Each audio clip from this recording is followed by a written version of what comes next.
ಒಂದು ಅನಾಹುತ ತಪ್ಪಿಸೋದಕ್ಕೆ ಹೋಗಿ ಇನ್ನೊಂದು ಅನಾಹುತ ಮಾಡೋಕ್ಕೆ ಹೋಗಬೇಡ. ಮೊದಲು ಪೊಲೀಸ್ನವ್ರಿಗೆ ತಿಳಿಸೋಣ, ಆಮೇಲೆ ಹೇಗಿದ್ರು ನನ್ನ ಮೊಮ್ಮಗ ಬರ್ತಾನೆ, ಅವನ ಜೊತೆಲಿ ಹೋಗಿವಂತೆ.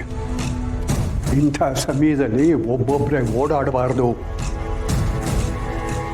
ಮಹಾಪ್ರಭುಗಳೇ, ನನ್ನ ಸಂಕಟ ನಿಮ್ಗೆ ಯಾಕೆ ಅರ್ಥ ಆಗ್ತಾ ಇಲ್ಲ? ಶಾರ್ವರಿ ಹೆಸರು ಕೇಳಿದ್ರೆ ರಕ್ತ ಕುದಿಯತ್ತೆ. ನೋಡ್ತಿದ್ದ ಹಾಗೆ ಸೀಳ್ ಹಾಕ್ಬಿಡ್ಬೇಕು ಅನ್ಸತ್ತೆ. ಅಂತದ್ರಲ್ಲಿ ಅವಳು ಎಲ್ಲಿದ್ದಾಳೆ ಅಂತ ಗೊತ್ತಾದ ಮೇಲೂ ಸುಮ್ಮನೆ ಇರು ಅಂತ ಹೇಳ್ತಾ ಇದ್ದೀರಲ್ಲ, ಇದು ಸರಿನಾ? ಸುಮ್ಮನೆ ಇರು ಅಂತ ನಾನು ಹೇಳ್ತಾ ಇಲ್ಲ ಕಣೋ, ಆದರೆ ತಲೆ ಗಟ್ಟಿಯಾಗಿದೆ ಅಂತ ಬಂಡೆಗೆ ಚಚ್ಕೋಬಾರ್ದು ಅಂತ ಹೇಳ್ತಾ ಇದ್ದೀನಿ ಅಷ್ಟೇ. ಮೊದಲು ಪೊಲೀಸ್ನವ್ರಿಗೆ ಫೋನ್ ಮಾಡೋಣ, ತಡಿ.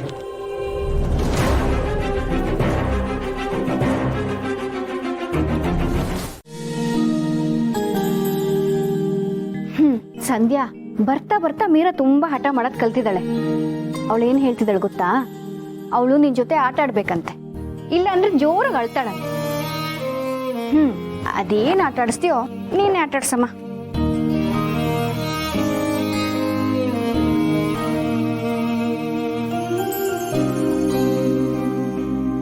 ಅಯ್ಯೋ, ಸ್ಟವ್ ಮೇಲೆ ಹಾಲಿಟ್ಟಿದ್ದೀನಿ.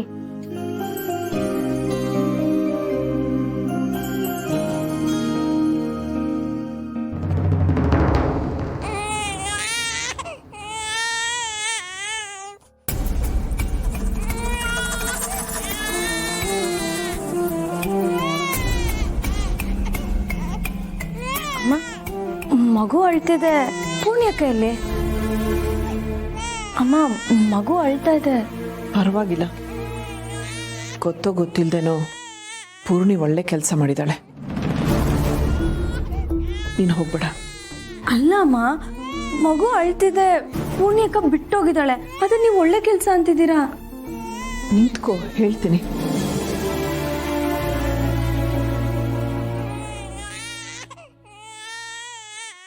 ಅಯ್ಯೋ, ಮಗು ಅಳ್ತಾ ಇದೆ. ಹೋಗ್ಬೇಡ, ನಿಂತ್ಕೋ.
ಏನಾಗಿದೆ ಸಂಧ್ಯಾ ನಿನಗೆ?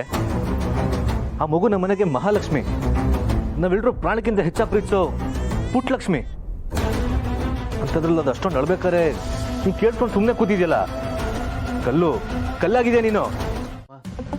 ಹಾಗಿದ್ರೆ ನಾವೀಗ ಏನು ಮಾಡೋದು? ಅವ್ರಿಗೆ ನಿಧಿ ಮೇಲೆ ನಂಬಿಕೆ ಬಂದಿದೆ, ನಾವು ನಿಧಿ ಹತ್ರನೇ ಮಾತಾಡಿಸ್ಬೇಕು. ದೊಡಮ್ಮ ದೊಡಮ್ಮ, ನಿಧಿ ಯಾಕೆ ಹೀಗೆ ಓಡ್ ಬರ್ತಿದ್ಯಾ? ಯಾವುದೋ ಅನ್ನೋನ್ ನಂಬರಿಂದ ಕಾಲ್ ಬರ್ತಾ ಇದೆ. ಆಯಿತು, ಕಾಲ್ ರಿಸೀವ್ ಮಾಡು, ಮಾತಾಡು.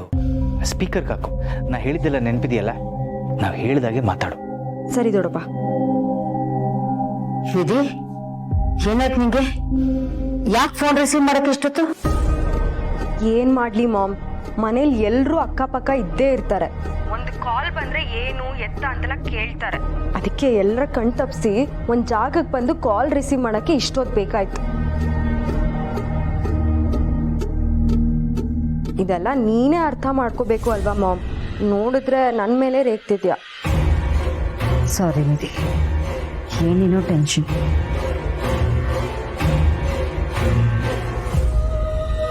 ಸರಿ ಮಾಮ್, ನಾನು ನಿನ್ನ ಮೀಟ್ ಮಾಡಬೇಕು. ಎಲ್ಲಿಗೆ ಬರಬೇಕು ಅಂತ ಹೇಳಲೇ ಇಲ್ಲ. ಮನೆಯಿಂದ ಆಚೆ ಬಂದು ಲೆಫ್ಟ್ ಕಟ್ ಮಾಡಿದ್ರೆ ಒಂದು ಮೇನ್ ರೋಡ್ ಸಿಗುತ್ತೆ, ಗೊತ್ತಲ್ವಾ? ಗೊತ್ತು ಮಾಮ್. ಆ ರೋಡಲ್ಲೇ 2 ಕಿಲೋಮೀಟರ್ ಬಾ, ಅಲ್ಲಿ ಒಂದು ಗಣೇಶನ ಗುಡಿ ಇದೆ, ಅಲ್ಲಿ ನೀನು ರೈಟ್ ತಗೋ.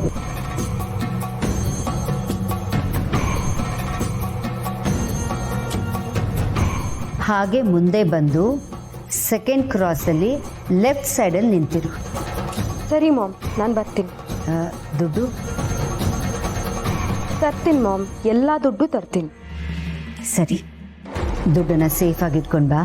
ಓಕೆ ಮಾಮ್, ನೀನೇನು ಯೋಚನೆ ಮಾಡಬೇಡ. ನೀ ಹೇಳಿದ ಟೈಮ್ಗೆ ಹೇಳಿದ ಜಾಗಕ್ಕೆ ಅಷ್ಟು ದುಡ್ಡನ್ನ ತಗೊಂಬರ್ತೀನಿ. ಅದೇನೋ ಸರಿ, ಆದರೆ ನಿನಗೆ ಅಷ್ಟು ದುಡ್ಡು ಹೇಗೆ ಸಿಗುತ್ತೆ? ನೀನು ಯಾರ ಹತ್ರ ಕೇಳ್ತೀಯ?